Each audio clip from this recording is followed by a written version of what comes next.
So then when we really started to push, because we were getting a lot of pushback on like, wow, that's a cost. Like we may have our own tool.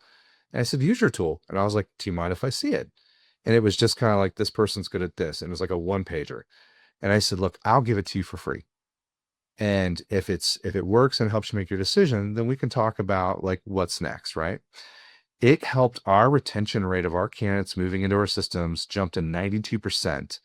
And at 1 year, it jumped to 97% to where like those people were staying 2 years or longer. And for me, when I offer a 2 year guarantee, that is a massive assistance in ensuring that that's there because we then, as they're saying, hey, we're having a challenge, I said, well, let's go back and read the McQuag and make sure that you remember you might be asking the circle to jump into this square, and that's not going to happen.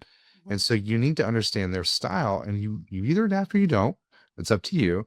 But if you understand and remember that you're asking to do something that's not their strength, then it's about how you deliver that message, right? So we had a candidate or a client that really was priority urgent driven, right?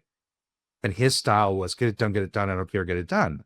And his number two was somebody who really needed a great explanation or what's the priority in this of the steps that you want.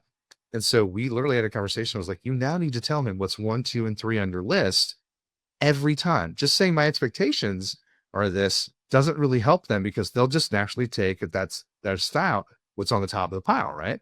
And so every meeting he started giving that priority.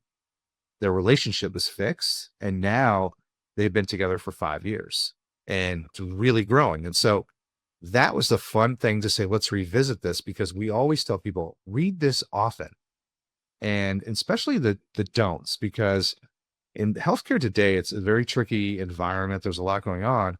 And we tell them, like, if you read those don'ts and they're really resonating, your chest is beating, that's probably a sign that may not be the best fit for you. You should be listening to your gut and understanding that is telling you that's not how your best working, style is going to come out.